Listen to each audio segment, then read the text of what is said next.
भाई वीरेंद्र का हवाला देके तेज प्रताप यादव ने आरजेडी से बड़े सख्ती से सवाल पूछा है कि भाई साहब मुझे तो बड़े सख्ती के साथ आरजेडी से बाहर निकाल दिया गया, लेकिन जो ये एसटी एससी के कर्मचारी का अपमान किए हैं भाई वीरेंद्र, जो आरजेडी के विधायक है, क्या आरजेडी उनके खिलाफ भी कार्रवाई करेगी? अब तेज प्रताप यादव एकदम रौद्र रूप में है, आरजेडी का क्लास लगा रहे हैं और कह रहे हैं कि हमारे टाइम तो बहुत जल्दीबाजी में थे आप लोग, कुछ जयचंदू का सहारा लेके आपने हमको पार्टी से बाहर कर दिया, लेकिन इस टाइम सबके सब खामोश क्यों हैं? और इस टाइम भाई वीरेंद्र के खिलाफ कार्रवाई क्यों नहीं हो रही है? एकदम तेज प्रताप यादव गुस्से में है, मूड में है। उन्होंने एक तस्वीर भी शेयर किया है जिसमें जूता लेके दौड़ते हुए दिखाई दे रहे हैं भाई वीरेंद्र। पूरी कहानी आपको बताऊंगा, सब कुछ से रूबरू कराऊंगा, लेकिन उससे पहले मेरा परिचय जान लीजिए। मेरा नाम है रजत और आप जनता जंक्शन देख रहे हैं। सबको पता है कि भाई वीरेंद्र जिस तरीके से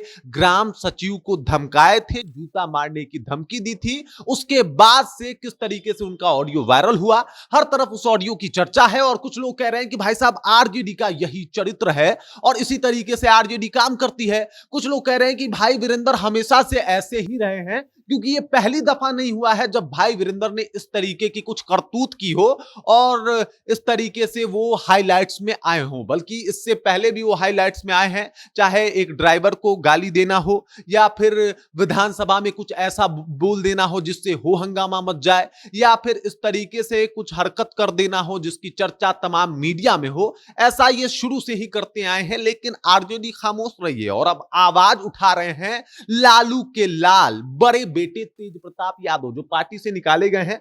अभी कुछ दिन ही हुआ इनको पार्टी से निकाले हुए और अब ये कह रहे हैं कि भाई साहब हमारे टाइम तो बहुत जल्दी में थे सब लोगों ने एकदम से हमको मिलकर पार्टी से निकाल दिया। लेकिन अब ये जो काम किया है भाई वीरेंद्र ने, उनके लिए क्या प्रावधान है? आरजेडी उनके लिए कुछ बचा के रखी है? कुछ कार्रवाई वगैरह करेगी कि नहीं करेगी, इसके बारे में बताए।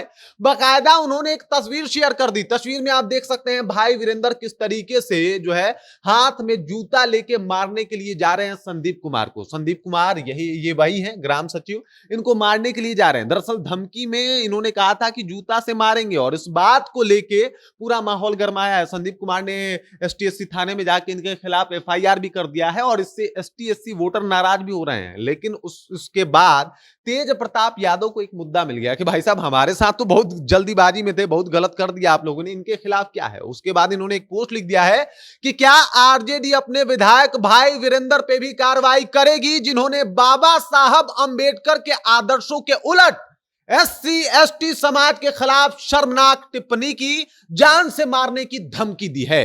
अब दरअसल संदीप कुमार जो है वो एसटी एससी समुदाय से आते हैं और इसी को लेके तेज प्रताप यादव ने इस बात का मुद्दा बनाया है कि भाई एसटी एससी के एक अधिकारी को जिस तरीकों से इन्होंने मारने की धमकी दी, जिस तरीकों से इन्होंने ये कहा कि जूता मारेंगे, शर्मनाक टिप्पणी की, इसके खिलाफ क्या किया है आरजेडी ने? बताए कुछ करेगा या नहीं करेगा ये भी बताए, क्योंकि मुझे तो जयचंदो की साजिश के तहत पार्टी से बाहर कर दिया गया। अब देखना है कि बवाल करने वालों पर भी पार्टी उतनी ही सख्ती दिखाएगी या नहीं। संविधान का सम्मान भाषणों से नहीं आचरणों में दिखना चाहिए। अब ये बात कह दिया है तेज प्रताप यादव ने कि भाई संविधान का ढिढोरा पीटने से कुछ नहीं होगा, कि भाई हम संविधान बचा लेंगे, हम संविधान को बेहतर बना देंगे। संविधान के साथ जो है वो छेड़छाड़ सिर्फ भाजपा कर रही है। संविधान के साथ सिर्फ छेड़छाड़ भाजपा नहीं कर रही है। आप बातों से संविधान मत बचाएं, अपने आदर्शों से, अपने कामों से बचाएं। ये तेज प्रताप यादव कह रहे हैं और ये डायरेक्ट तेजस्वी यादव के लिए भी एक मैसेज है कि भाई हमको तो निकाल दिया गया, अब आप क्यों चुप हैं? हमारे टाइम तो चुप रह गए थे, हमें निकाल दिया गया, अब इनके टाइम बोल के इनको निकलवाइए कम से कम, क्योंकि इनके खिलाफ भी कार्रवाई होनी चाहिए। ये बहुत ज्यादा बोलते हैं और जिस तरीके से बोलते हैं इससे बाबा साहब के संविधानों का जो है कहीं ना कहीं उसके खिलाफ एक टिप्पणी होती है, एसटी एससी समाज के खिलाफ टिप्पणी है ये। और इस टिप्पणी को आप लोग कैसे बर्दाश्त कर सकते हैं? आप तो आरजेडी वाले हैं,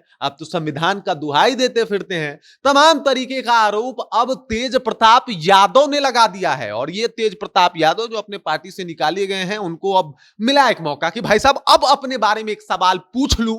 बहुत दिनों से चुप था मैं, बहुत दिनों से चुप था मैं, सब कुछ देखते हुए, लेकिन अब मेरे पास सवाल है कि भाई ये भाई वीरेंद्र जो कि आरजेडी के विधायक हैं, जो कि आरजेडी में इनका बहुत बड़ा भूमिका है, बड़े कद्दावर नेता माने जाते हैं, मनेर के विधायक रहे हैं, ये अभी हैं भी, लेकिन इनके खिलाफ कोई कार्रवाई क्यों नहीं हो रही? जब सचिव जी को इन्होंने ऐसा कुछ कहा है तो इसके ऊपर आरजेडी वाले चुप क्यों हैं? तमाम तरीके के सवाल पूछे जा रहे हैं और इस सवाल में आरजेडी खुद घिरती हुई दिखाई दे रही है, एसटी एससी की नाराजगी दिखाई दे रही है और अब जो है एकदम से इनके खिलाफ मोर्चा खोल दिया गया है कि भाई वीरेंद्र के खिलाफ आरजेडी कार्रवाई क्यों नहीं कर रही है। भाजपा ने भी कई सारे सवाल उठा दिए हैं और अब तेज प्रताप यादव भी चुप नहीं है, उन्होंने भी सवाल पूछ दिया है कि भाई वीरेंद्र के ऊपर आरजेडी मौन क्यों है? मेरे खिलाफ चहकने वाले, मेरे खिलाफ लगातार बोलने वाले ये लोग अब खामोश क्यों हैं? बाकी इस खबर, इस जानकारी को लेके और जो तेज प्रताप यादव ने सवाल खड़ा किया है उस सवाल को लेके आप क्या सोचते हैं? आपके जहन में क्या कुछ चल रहा है?